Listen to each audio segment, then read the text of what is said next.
Welcome to Drum and Drummer, a podcast focused on drums, drumming and drummers. I'm George Pickering and that's Ben Winty, and we are both professional drummers in this business we call music. So stick around and join us as we pass the time whilst trying to stay in time. So really, like every record, I feel like Jesse decides to go a little further, and it does push me to become a better drummer. Georgie boy, good morning. Good morning. Welcome to another episode of Drum and Drummer. You're gripping that mic with two hands. Two hands. I'm gripping. You look like a squirrel with a nut or something. It's a metaphor for life, mate. I'm grabbing life by two hands. Yep. Yeah. Last week I was a bit, me. But I think I needed that to then, you need the down to go up. Yeah, you do. You do. Right? You do. Life lesson, jot it down, yeah? Everyone, pen and paper, jot it down. You need to go down to go up, yeah? Yeah. I can't be living the high life all the time that I do. No. You know. No. You know. I haven't listened to your edit, I'll say quick, of the episode, so I don't know how much you left in of, let's call your mentee bee, you know? Winty bee. Winty bee's mentee bee. B Winty's Winty B. Yeah.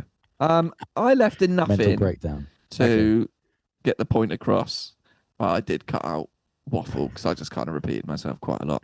So I think it's probably quite common. Well, if you, I haven't even said this to you. If you're wondering why I sent laugh faces last night when I said, "Have you done the prep for the podcast?" and you replied, "I'll do it tomorrow." I just thought that's brilliant because I knew that it was like, and I said, I sent the laugh faces with love, and then I did say, "I hope you're okay." But I said this thought because you texted me like 7:30. You're like, "You know what? The wife's home now. There's no way I'm doing it now. You know, like whilst I could spend time with her. I've had all day, sure, but True. But I've got tomorrow." Yeah. Well, although that was tactical planning on my part because I did mention when you haven't got much stuff to do, it actually gives you more time to procrastinate, right? Yeah, absolutely. Whereas if you're just busy, it's like, bosh, what's next? You know. And so what I was like, okay, what I need to do is start doing some shit. I just need to start doing some shit and pick a job for the day and be like, right, I'm going to do this. So I got in my studio and freshman year, we're doing some new promo. We tracked the audio in January before my surgery. And I was like, right, I'm going to finish the job, finish the editing job. Just get it edited. Yeah. And then I had a client call up and be like, hey, can I just do a session tonight? And I was like, yeah. So that gave me some work. And I was like, cool, that's Wednesday sorted. Yeah. And then I thought, right, Thursday can be all about the interview. And pick a few other things that will see. So yeah, you got to go up. You got to go down to go up. Yeah. Cloud 9 is only so big. You know? Sometimes you will fall off the edge. Exactly. And I'm also excited as well because we're getting a new kitten tomorrow. So that's gonna be really nice. Yeah. Anyway, are you well? Yeah, great. Yeah, I had a big egg fried rice right before we did the interview. Really lovely. So oh my god. I mean, I could tell you. I'll tell you on air about it. There's this chili oil I've got that Chris Hampson and I both love. It's like chili peanut oil. It's amazing. Yeah. It's amazing. And you don't need to, I mean, you could be the worst cook ever. Was it an episode of Futurama where they were putting LSD in everyone's food and they're going, this food's amazing, you know? Probably. And probably. It's a bit like that. So it's just rice and eggs. If you just have rice and eggs, oh, that's dinner, is it? Get out, you know? But you put this chili oil on it and it's suddenly the best thing you've ever eaten. So, yeah, but I came in from work. I knew I had to eat quick because I was going out immediately after we did this. So, bash that down. But I was a bit bloaty, you know, a bit like, oh, God, you know, talking about metalcore whilst going, that was a lot. Lots digesting some egg and rice. And this is the high life we live, you know? And I'm sure you'll have some downs before you can get back to those ups. Oh, I'm always up, baby. That's the problem. I'm worried about the crash, the inevitable crash. Inevitable crash is coming for everyone. We are joined. We got an interview, mate. We got an interview. Yeah. We got a guest on this week's show. Yeah. How exciting. It's been a while. It has been a while. It has been a while for sure. We've got Alex Ballew, and he is from the band ERRA. ERRA, E-R-R-A. They are a metalcore band from Birmingham, Alabama. Yeah. Yeah. So that's good. They got a new album coming out. They're off on tour around the States. We had a lovely chat. And this is the surprised us, but the second US interview we've done where the interviewee has been in their car. Yeah. You know, we always catch them at good times. Yeah. Exactly. Alex was actually in the middle of, because we chatted to him the day before the tour starts. Yep. And so he very kindly popped out to his car to have a chat to us during a break from tour rehearsals. Great chat, great guy. Let's just dive straight in. Yeah. Do you reckon, very quickly, do you reckon he was a bit like, lads, I've got to go and do an interview, you know? Like, because I would. If I was in a band and it's the break, will you going and to the I shop? knew none of them were doing podcast interviews at lunchtime. Yeah. I'm like, who you chatting to? Couple of bigwigs. Yeah. It's drum stuff. It don't. Yeah. You know, you probably never heard of them. I mean, I haven't either. But big time. This is big time stuff. Yeah, this is going to push the album to the next level. And maybe we should have asked him. You know, we were talking about the album and its progression and the band's progression. Like, we should have really asked, like, is this interview gonna? Will this tip you over the edge? Will this get you to stadiums? Because if it does, 5%. Cheers. Yep. We'll have a piece of that pie. Each. Yeah, 10 total, 5 each. Yeah, 6 and 4. Right. Here's our chat with Alex Ballew from the band ERRA.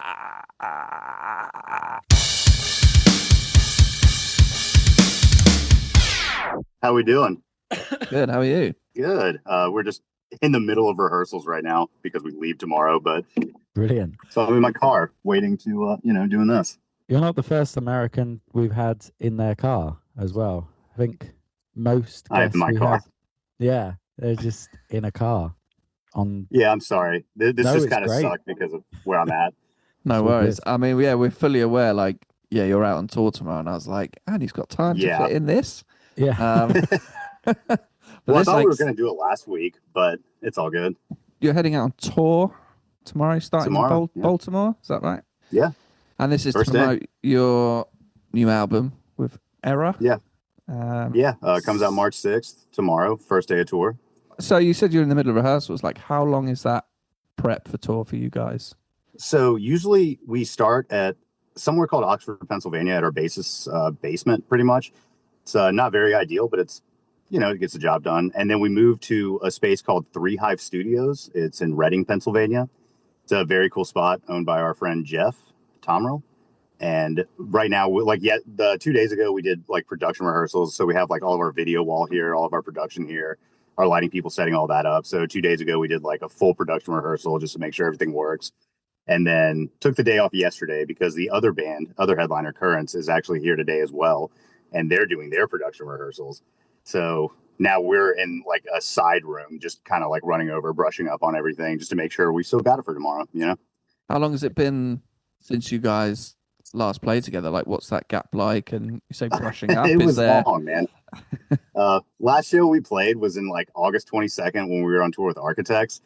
And that's literally the first time we played together in a while. Yeah. And it was actually pretty funny. The first full run through we had, it was a disaster of everything because we forgot everything. And is that like forgetting old tunes just as a group? Yeah, just kind of like, we need to brush up on this. Like, we're playing 6 new songs on this tour, like 6 songs off our new record, which is pretty insane. So we like really dug in those like for the first few days. And then we just started like really rehearsing it like 2 days ago. So are there any places you're looking forward to most to play in? Are there places that are always brilliant? Honestly, this is like way out of our realm for headlining. So we're playing like pretty big rooms compared to what we usually do. So I'm actually excited to hit a lot of these venues. Like one of my favorite venues is the Fillmore in Philadelphia. And we're playing there, I think, next Friday or Saturday. But I'm excited to like, I don't know, that room is just big and cool. It just looks good, you know. Excited about Chicago, excited about Denver always. Like, I don't know. I'm just excited to be back on tour playing, you know? Mm-hmm. Is that one of your favorite parts of being in a band, touring? Honestly, I'll be real. I hated it for a little bit there. There was like probably like a 5 or 6 year period where I was like, I don't think I want to fucking do this anymore. But honestly, I just recently like regained my love for being out with my guys and playing shows and everything. So I am very excited to go out and do all this. What was it about it that for you, you lost passion for touring? I don't know, man. Like we were just doing it so much for like even since the pandemic. Like after the pandemic stopped, like took like probably like 20 something months off, and then coming back to it, like it was nice for me at that time because I was at my breaking point. So taking a year and a half off was nice. But once we got back to it, we were on tour. Like we might have had like a 1 or 2 month break at home, and then we were back out in Australia or Europe or doing another 6 week run in the States. I don't know what even revived my love for it, but I'm excited again, and I'm excited to be excited, you know? Did you ever get to a point where you really considered stopping? Oh yeah, dude. It always like, there were times, this is like, actually, I don't even know if I should say that. There were times when I like thought about like accidentally breaking my fingers, like right before a tour so I wouldn't have to go. But like, I would never do that. It's just like, it came across my mind and I was like, damn, I really don't want to do this. No, I never really like considered like quitting the band or quitting to tour, you know, but it always was kind of in the back of my head. The new album, Silence Outlives the Earth, I believe that's your 7th album you guys are releasing.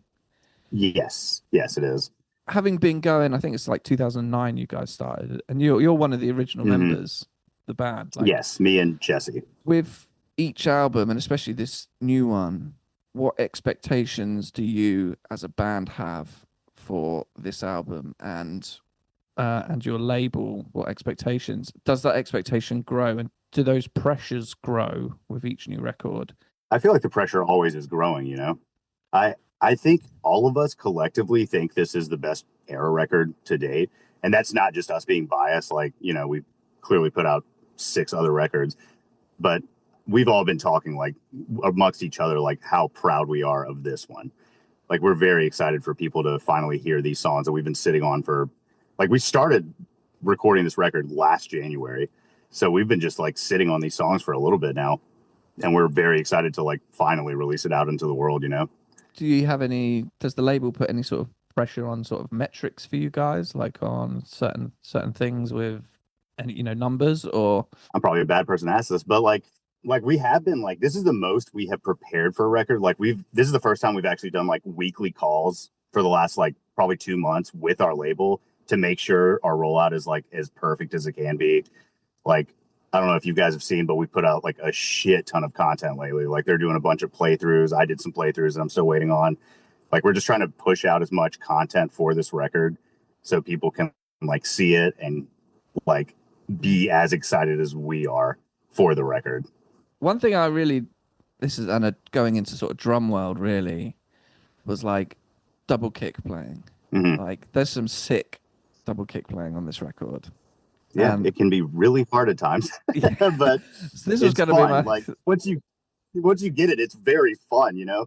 Yeah, so and there's some real cool syncopation things. And one thing I was going to ask was like, when you're writing and you're pushing yourself with that style of playing, is the music pushing you, or are you pushing the music? Oh, the music is for sure pushing me. Okay, like I'm basically trying to replicate the patterns that Jesse, our guitarist, like writes, or Clint. And so really like every record, I feel like Jesse decides to go a little further, and it does push me to become a better drummer. It makes me like really sit behind the kit and really work on this stuff, you know? Was double kick something you always like were into before the band, or was this something you learned because of ERRA? Well, so growing up, like when I really started playing drums at 14, like I started when I was 9, but like I really started caring when I was like 14. My favorite band was Slipknot. So I tried to do everything I could to try to cover as many of their songs as possible. The only thing that really gets me now, because I didn't really work on this as a child, is all the Heritas, you know? Like the bleed Meshuggah Herita parts. Those parts are tricky. Like, especially in those faster tempos. Yeah. You feel you ready to play those live? Oh, yeah. No, that's what we're about to find out now. I mean, rehearsal has been going very well for me. I've actually felt like I have played better than I usually have. So I'm excited to like go out there and try to crush it, see what happens. Do you have any like general tips for like double kick playing? Is there any one sort of technique or anything you've learned along the way that you could advise other people with? I mean, I try to like do warm-ups, and realistically I don't do blast beats, but like on a pad and a kick pad, I usually try to do blast beats around like 160 or 175 just to like get the momentum going, like to make sure I'm like hitting every kick note, you know? Other than that, I have literally been practicing Meshuggah's Bleed because that's riddled in our music. So I'm like, all right, I'm just going to fucking learn how to play those. The recording of the new album. So I prefer drumming in the studio, and I have my own studio. So I do engineering and mixing and stuff. But like nothing to this sort of level, you know, I work with a lot of local bands. But I wonder if we could chat a little bit about like that process of not even necessarily like before the studio, but the drum tracking itself for the album. Like, where did you do that? How long were you in the studio tracking drums? And just any kind of nuggets really about that process for you. So this was actually a very interesting process. I actually moved up to Lancaster, Pennsylvania because most of the band is from here now, except for Jesse. And a lot of the reason was because Rock Lidditz is like 30 minutes away from me, and that's where Atrium Audio is. Carson and Grant work there, and I usually track drums with Carson. But unfortunately, last January, they were unavailable. So do you guys know Anoop Sastry? No, I don't know. He used to play in a band called Intervals. He just filled in for Periphery recently. He's been like a huge inspiration, like since I've seen him since I was like a kid, like 18 maybe. And he let me track in his place, and that was awesome because he is a drummer. So like having like we tracked 4 songs originally, and he helped me like actually like come up with like little cool fills and cool nuances here and there. And then once I tracked the rest of the record, that took 2 days. We tracked all of that in 2 days, the 4 songs. And then later on, when I was recording the other 7 songs, I ended up having to go to Atrium because Anoop was unavailable. And I went there and I tracked 7 songs, and that took 2 days, surprisingly. So probably like 4 and maybe 5 days just to like punch in little things here and there for the 11 songs that I did. And honestly, I love working with both of those guys so much. Like they're both super easy to get along with and super helpful when I am tracking. But yeah, like, I don't know, like and obviously like, or I don't even know if this is obvious anymore, but I tracked last. Like they were already done with the songs when I went in the studio. And I do actually prefer that a lot. Just like once I can hear the vocals and maybe have like some accents with vocals instead of like to the music, which I sometimes think is cool. So it's very cool to like have the entire, like what they have demoed out on drums and then me just like doing my own thing of it over the songs. In terms of like the actual recording process, are you know, let's take a track. A track. Are you going for like whole playthroughs? Are you breaking it down section by section? And then when are you punching in as you go? Are you taking time to have a listen when I through? did like playthrough videos? No, the actual album recording. Oh, actual album recording? It depends. Like it depends on how familiar I am with the song. Like there were like maybe 3 or 4 that I like really worked on, like really like dug into, that I would just like do them full song playthroughs and then like punch in parts here and there. But other ones, like I would literally do it like section by section. Like there was one song that I was like, I heard it, but the rhythm was so crazy that I remember Anoop and I, like we literally broke it down by like measures and half measures just to like get the take down, which sounds insane. But yeah. And like sometimes like this is a thing I used to do. I used to feel like super lazy and just get them to like punch in the kick patterns that I didn't know. But then I hated that. So I like most of these are like actually like me tracking them, which I was like excited about, like being able to play. Because that is like one reason I do love tracking drums. Like I feel like a lot of bands in our genre still like, you know, program MIDI drums and just kind of put those behind songs. But I don't like that because like our second record is all programmed, and like learning those songs was an absolute nightmare. That record on drums is insane. So like having to learn those and get those up to speed was nuts. But now like I can go into the studio and actually know that I can physically play the parts and then put them like play them live, you know? Are there any particular instances in songs on this new album where that caused you real difficulty and that took you a long time to be able to nail for the tour? For tracking? Yeah, absolutely. There's the song Cicada Siren. It's a relatively easy song. It's pretty heavy and it's in 112. So it's actually pretty slow. But there's a section in the middle there where it is like that heritage shit. Like it's very bleed oriented. Like it seems very fast once you get to that part. It's the only like really fast part of the song. And that's the one that has been giving me the most trouble this time around. But like by our last rehearsal, like I heard like we recorded our sessions, like our front of house Skylar, like, you know, he has his Allen Heath board, does virtual sound checks and everything, and we listened to it, and I was like, all right, it actually sounds pretty good. Like it sounds like it's all there. Have you ever? I did this once, and I feel well. I don't know if I'm ashamed because no one really knew, but I had a bit in one of my old band's records where I was a bit audacious with the double kick, and we got to playing it live, and it was the BPM was like right on the cusp of if it worked, I could nail it, and it sounded great. If I wasn't quite feeling it, was like it was on the edge of playable. And sometimes I would chicken out on the gig, and I would just play like singles instead of doubles. Have you ever done that? So like funny. At a show? Oh yeah, dude. Actually, before this, like I just raised my seat a little bit, like for this run, and I felt more comfortable for some reason. And now, like there were parts that I was like phoning in so hard, and I would do like single kicks instead of like the actual pattern for a lot of it. But once I like played through the songs, like we played them twice the other day, and I was like, why can I just do this again magically? You know.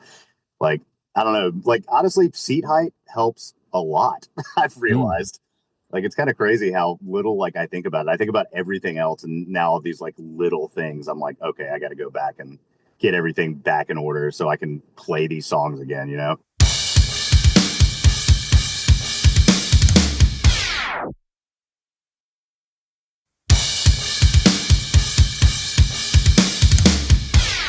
Are you having any tuition in your career at the moment? Anything like with drum teachers where you're helping make those little percentage gains at all? Yeah, actually, I've been taking drum lessons. I haven't recently, but like they're like probably for the better part of 2023 and 24.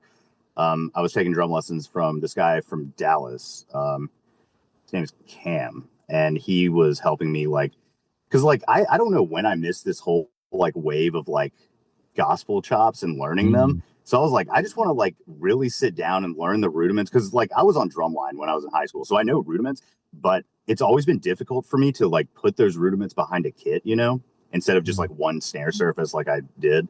So like I basically got him to like break everything down for me and just give me like a couple warm-ups and a couple like little patterns and everything, and that helped me tremendously. Like that definitely feels like I felt a lot better playing like stuff like that, you know. But yeah, other than that, like I haven't really done it lately, which I probably still should, you know. I always am down to like learn new things. I love like going on tour with these incredible drummers and like seeing what they do and then taking that from them and like doing it myself, you know.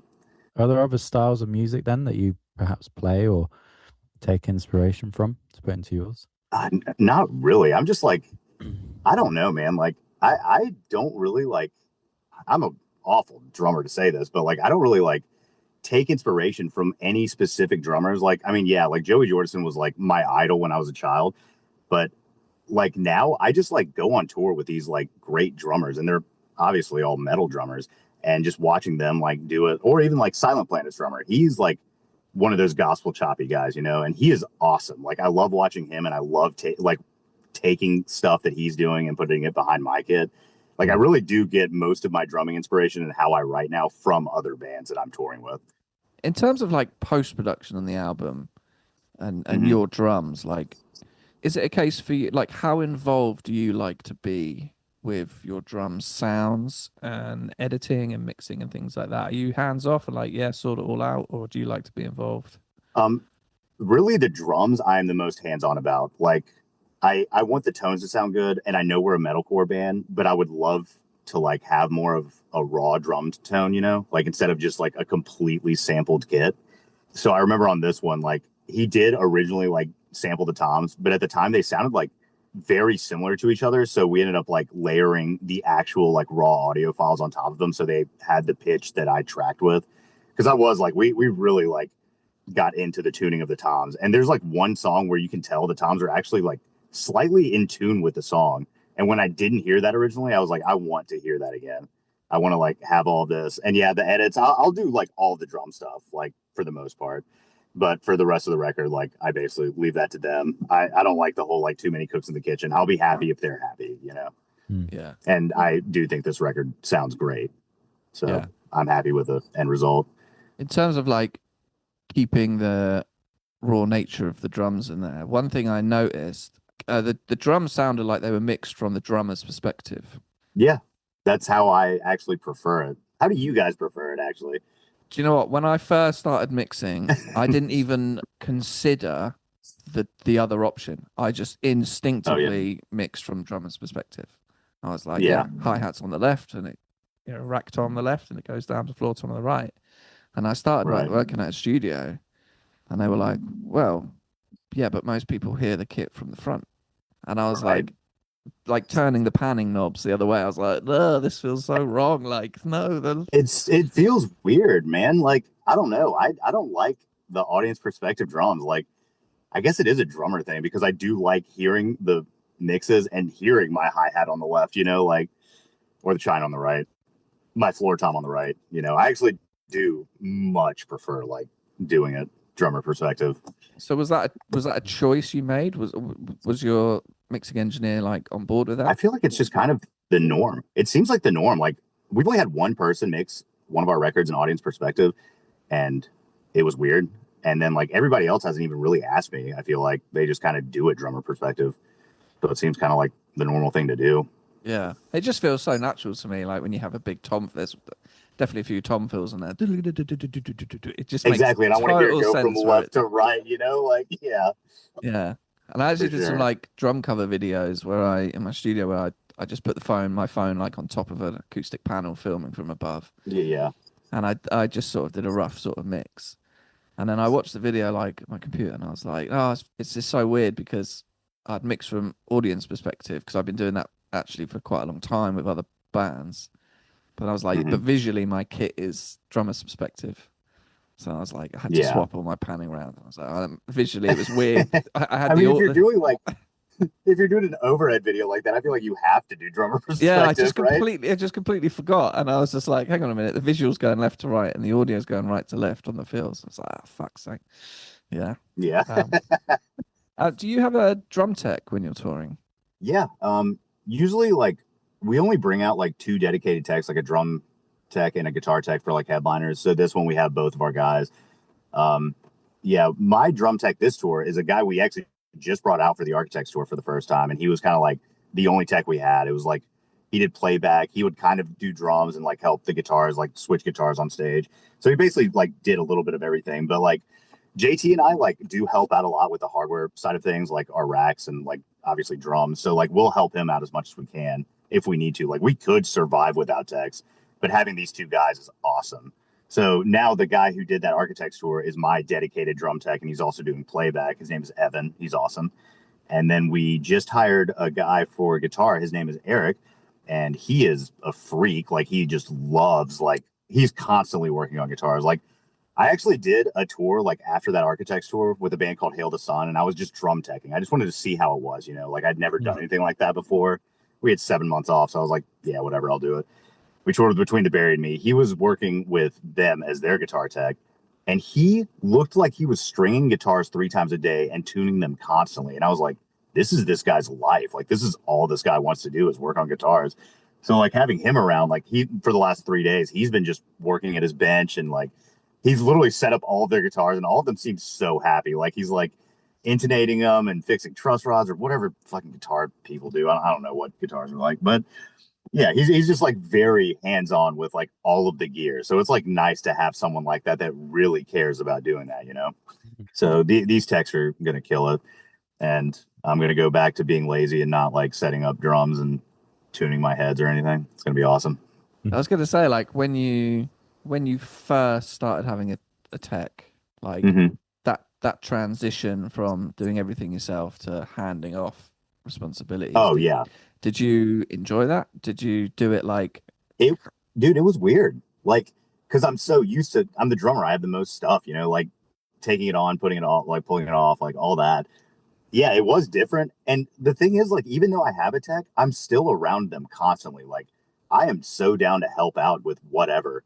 Because generally I'm just bored. Like, on tour can be boring sometimes, So like when they're loading in, I'm probably going to be right next to Evan the entire time he's setting up, and I'll probably even like help him. Like, the biggest thing for me is like post show not having to do anything is the move, like that's what I enjoy the most. Like, I can just get off stage and not have to worry about breaking down my kit. Yeah, we talked about that before. I've said about how I haven't had that ever, but Yeah. but the idea of dropping your sticks and knowing that you've done the last thing of your day. Do you know what I Yeah. mean? As in, Yeah. like, as Right. opposed to when you're All I get to playing a do is gig. go shower and go eat instead of Yeah, like having to exactly. make sure all my stuff's broken Yeah, down. because I do think there's a Yeah. part of like energy wise where you're playing the last song. You're like, this is great. It's the last song, but I've got Yeah. a 4 hour drive after this, and it's like, and I've got to Exactly. pack down my stuff. Whereas to just go, sticks are down. That's it. I'm off. So Dude, yeah. honestly, the better part originally, like me and our old guitarists would always fight about like getting a driver or a tech first. And I was always like, I need a drum tech. I do too much. Yeah. Yeah. But like, I think the driver actually helps a lot more than the tech because now I'm not like, even if I have to break down my kit, I don't have to drive anywhere. Yeah. Like I don't have to drive another 4 hours to wherever I'm going. Yeah. That's I think is huge. It's nice. Especially in America, right? Where every gig is like a day So far. apart from each other. The next, yeah, exactly. You're doing like 7 shows in a row. Yeah. It's a lot of driving. It's a little rough, yeah. I mean, I feel like it's the same in Europe and UK sometimes. Like, I feel like there's not too many off days for most of those, right? Depends on your No. route planning, I guess. Like, I mean, the worst you're going to do in England is probably you're going to go from Exeter to Glasgow, really. Like, Yeah. which is Yeah. a long day. Yeah. And if you're doing that, you probably need to sack your tour booker. Yeah. Exactly. Like, I hate it when stuff like that happens where we're like doing zigzags all over the place and then there's like very long drives in between and then you're just going back to the same spot you were just in like 3 days ago. Have you ever flown between shows in the States before? No, not really. I mean, other than like going to Hawaii, obviously, but like nothing like Obviously. we're not that band, yeah, there's not that bridge to Hawaii. But yeah, we usually don't have that private jet money where we can just like fly all over the place. And most of the shows are like so close to each other anyway. We're playing like, I mean, we're doing a 6-week tour, probably playing like 30, 35 shows, something like that. So all of them are close enough to just drive to. Kit wise, your drums, like, you keep your kit set up roughly the same? Does the new music, the new album bring any additions to the live setup? So I actually pretty much I added a splash on my kit for the first time in like 10 years because Anoop, the first guy I tracked with, like was like, hey, you should just put this on and see how it goes. And now I abuse that splash. But other than that, I actually didn't add anything extra for the records. But for this tour, I actually added an extra 18-inch effect symbol on my left. And right under that, I added another 18-inch tom just to like have like big hits and stuff like that. Because I started like hating seeing videos and I'm like doing build up tom parts on like my floor tom and my rack tom. And the rack tom, I don't know why, it just sounds kind of walky. It's just like a little higher than I wanted. So I just want to hear like huge hits. Like I'm about to put an Evans EMAD on an 18-inch floor tom and just have this huge drum sound, Nice. But yeah, no, other than that, I'm pretty like I love having my kit set up the exact same every day. So I've always got a taped rug. And especially like having a guy like set it up for me before I go on stage. I think everything should be in exactly the same spot as sound check, or rehearsals. I watched a couple of like drum playthroughs and some live footage from shows that you guys have done. And I was looking at like the timestamps, and some of it was going back to like 2018 and stuff. But I'm pretty certain like the cymbals were just always the same. Like there was a K hybrid crash on your left. Yeah, no, I'm pretty consistent. Like there's only been a couple times where I'm like once I finally got with Zildjian, that's when I started experimenting. And like I used to be like I obsessed with Matt Greiner, he always used the A custom, like brilliant cymbals.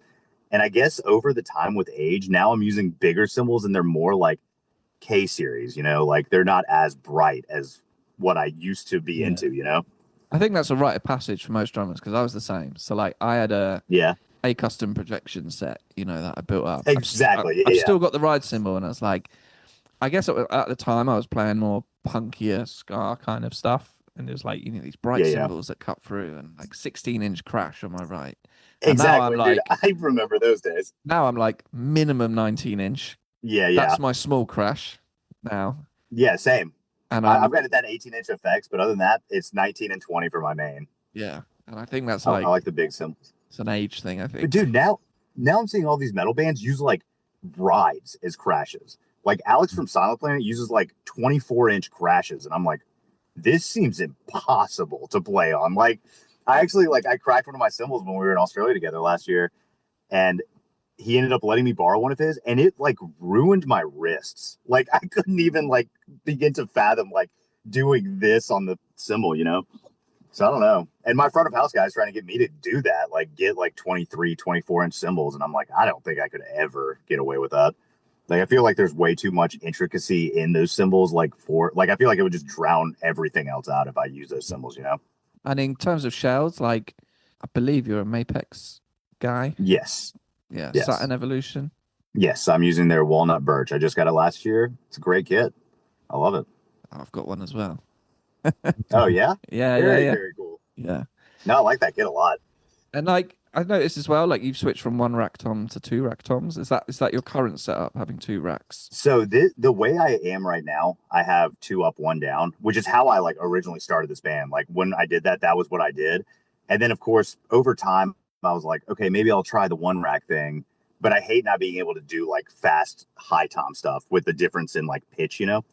So I added another rack tom back. But before I did that, I actually did 1 up and 2 down, and I had the 14 on the left. Like, I've tried a bunch of stuff over the years. Now I'm back to where I feel comfortable. And usually when I set up my kit, my kick drum is actually positioned to where like if I could add another kick drum, I could. It's not completely center. It's actually like a little off to the side, you know? Yeah. So my rack toms are like right in front of me. I don't know. Like this feels comfortable again, having that kind of setup. Like, I like the 2 up, 1 down, and I'm about to do 2 up, 2 down on this tour. Once I've been waiting on that floor tom from Apex for a while, but like I am going to get it sometime this tour, and I am going to put it on my kit, and I think it will be comfortable because I'm not going to do like anything crazy on it. It's just literally going to be for like build-ups, in my opinion, unless I do decide to improvise one night, you know, add it into our set. Yeah, it's interesting having the what you're saying about having the kick to, I guess, a bit to your just like a little angle. Yeah. Well, yeah, because I heard someone talking about this once, saying if you were to sit down, like on a chair or whatever, you wouldn't sit with like your left foot that way and then your right foot completely straight forward. It's almost like exactly. Yeah, that's why I like having that, you know, with my snare right in the middle and my 2 toms right above that. Yeah. So there's like that's some Dave Elitch shit. That's good. I like that. That's awesome.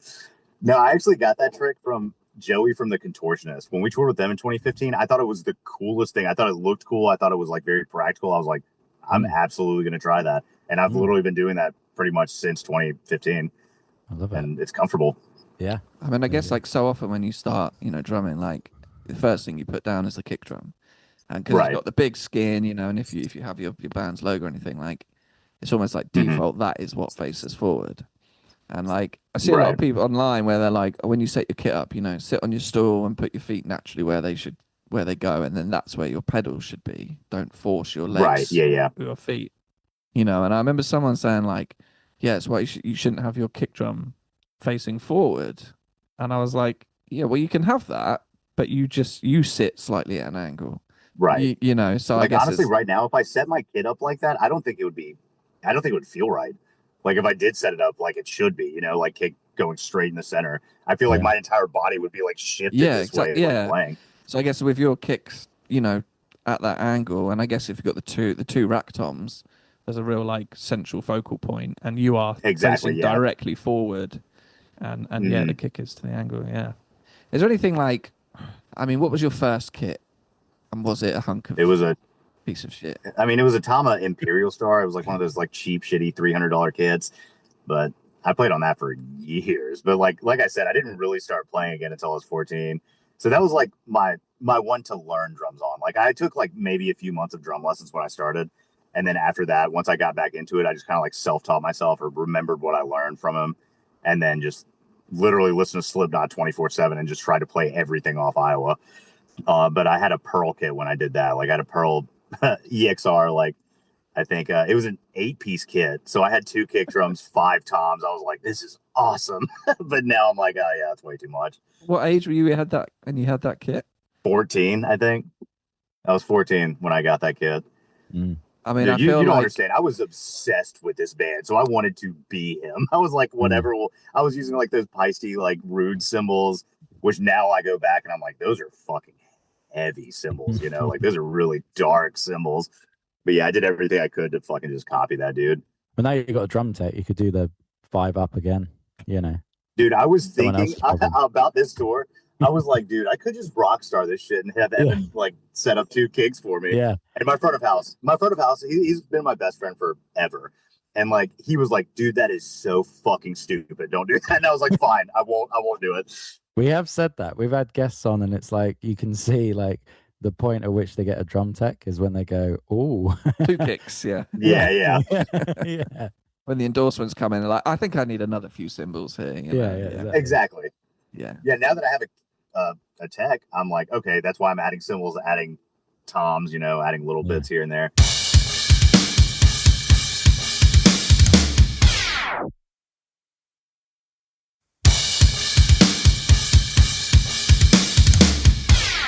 Do you use drum triggers live at all? I don't. I do have one with me that I've been meaning to try out. It's been a stressful week doing all this rehearsing. So I haven't like set it up yet, but generally I don't. I've used triggers on like one tour, but I had like a TM2 where every trigger was 127. And personally, I hate that. Like I get from a sound guy's perspective, like having that clean signal and that tone, but I hated the fact that the entire, like, no matter if I'm playing like a soft chill part, it's still like a huge thud, you know? So when I was on tour with Between the Buried and Me, I talked to Blake, and his trigger is actually like, it has velocities. So like if he's hitting it quieter, it's actually a quieter trigger. And I ended up buying that module, and I have it with me. It's actually in the trunk of my car right now that I'm probably going to go try to set up in a second. But yeah, it sounded so good. And that's all he used. He didn't even have kick ports in his kick drums. He just used 2 triggers, and it sounded great. Like it was kind of crazy. I don't think I'll ever not use mics, but if I needed to, I know I could. Yeah. So I definitely think like it's kind of, especially in that genre, becoming quite, I don't know if it's becoming common. I'm not sure. I don't want to downplay. Oh, it is for sure. I feel like it's pretty common here. Yeah. Because I watched a live video, and it was obviously the desk audio had been mixed, and I couldn't see any triggers on your kit. And I was like, this sounds fucking awesome. Like it sounded so good. No, I generally hate triggers because I know we're a metal band. I know you want to hear the kicks, but like we do have a little bit of dynamic in our music, you know? Like we do have some very chill parts and chill songs, and I don't want that to have that like 127 kick hit, you know? I think I watched a bit of I'm pretty sure it was Bring Me the Horizon. Like great band, love them. And they I think they headlined, maybe it was Download, this Reading and Leeds maybe this year. And it was all, I watched it on telly, and it was awesome. But they went to a really chill part of the song, and then the drums came in, and the kick drum was just like, oosh, and I was like, so loud, so dude, loud so weird and inappropriate, like, and I was like, it doesn't work. It just doesn't work in that. That's why, like, I do want to test this out. Like, I have messed with it a little bit. I just want to like really dial it in for my style of playing. You know, like most of this set list is pretty heavy, but we do have the couple like chill songs. And I don't want people to just hear kick drum for that, you know? Like, I want everything to be there and not the kick just over blasting everyone's ears off. So growing up playing, you mentioned you started getting back into it at 14. We were told, are you from Birmingham in Alabama? Is that right? Yeah, we call it Birmingham, though, because we are Southern. Birmingham. Birmingham. Yeah, Jesse and I are from Birmingham. Like, and when I found that out, I kind of like, and this is probably ignorance on my part, from understanding the nuances of American music culture. But I was like, doesn't feel like a band of your genre should be coming from Alabama. Yeah, right. And is that an odd thought to have, or is that kind of correlate with? Kind of, but like when we were growing up and playing local shows, you know, before we started like actually getting into it, we like there were several other bands that we would play with. We were just the only ones who like made it out. Like everyone else never got like a booking agent or never had anyone help them do anything. And that's the only thing I could think of, unless people just like gave up and they just wanted to do it for fun. Because I feel like most of those kids, like when we were kids, like when Jesse and I were 18, 19 starting this band, like a lot of the people were the same age. We just like, I guess, really cared a lot more than everybody else to do this like we are now. Like there's only like a couple other bands that I can even think of, like Gideon. I don't know if you know them. They're from like close to where we're from.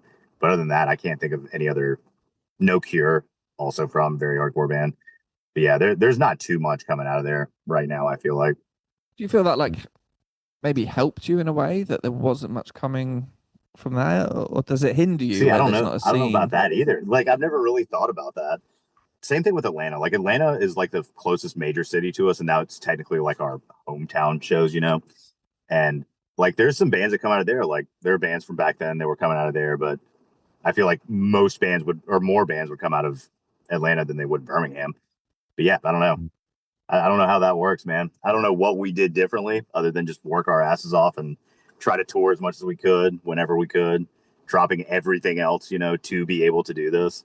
Were there any moments where you were thinking of not pursuing the band at all, like further education? Not in the early stages.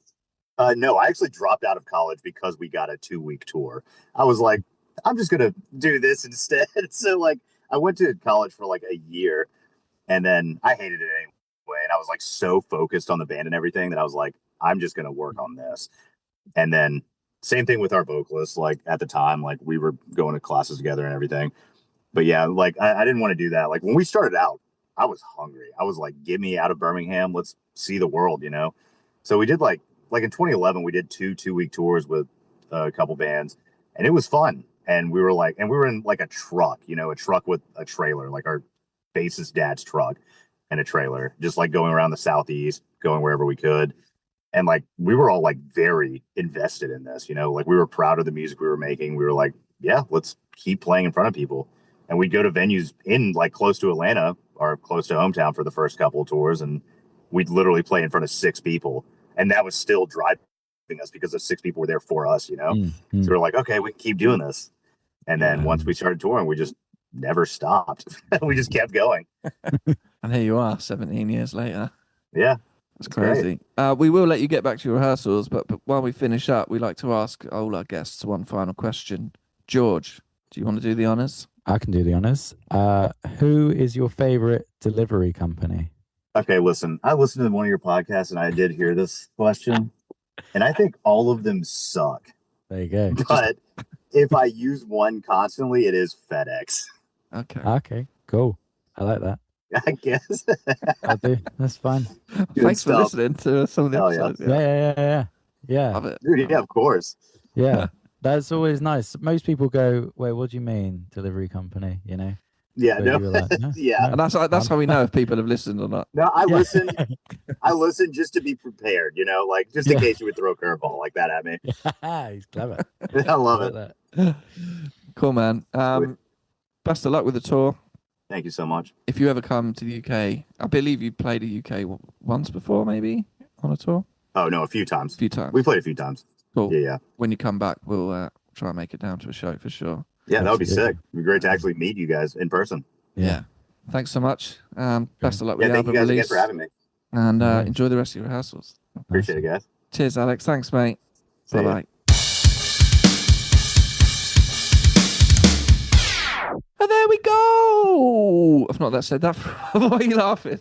Because it's so funny. Because I've only just finished laughing at your intro, and the listeners don't know that, you know? To the Yeah, listeners, there's been a whole interview. Yeah, the thick But- listeners will think that we've done this in order on the morning it's released, you know. But somehow it's funny that the speed at which you go from, here we go. Right, let's do an outro. And that was, you know, it's bang, bang, bang, you know? I told you I'm back up, baby. I'm back Yeah, I up. know. Let's go. Let's Yeah. go. That was great. Um, That was great. yeah. You know, maybe we need to do a series of US drummers in cars with Yeah. AirPods, you know, rather Yeah. than Drummers in cars getting interviewed, you know? by us, Yeah. you know. That was a play on comedians in cars getting coffee. Yeah. Absolutely it was. Absolutely it was. Yeah. Yeah. just Yeah. for the layman. So if you are a Um, listener in the US, go check them out on tour. Playing Mm. loads of cities around the US Mm. of A. If not, go and check the new album out. You know, Yeah. Silence Outlives the Earth. Yeah. And True. if, like us, True. you go to Alabama thinking, well, I guess it's going to be just loads of Lynyrd Skynyrd types, you know? Yeah. And you're a metalcore fan, and you're like, oh, where am I going to get my fill? Strap yourself in, because, you know, Right there. It's right there. it's right there, baby. You I know? did have a sort of look at like because I thought, is it wrong? Because I did ask him whether I kept it in the interview. I did ask him, like, it felt weird to me that it was a metalcore band from Birmingham, Alabama, right? Doesn't feel like, when we spoke to Tucker and he was like, New Jersey, Thursday, like, yeah, that makes sense. Dirty punk coming out of dirty New Jersey. And I would associate, Alabama, those southern states with, country, blues, things like that. Not necessarily metalcore. I did sort of look up, like, biggest musicians to come from Birmingham, Alabama, and I believe the most cited one's Lionel Richie. I believe he's from there. Like, really? Wow. Fair play. I was skim reading, so I might have got that wrong. Yeah. But No, he is American.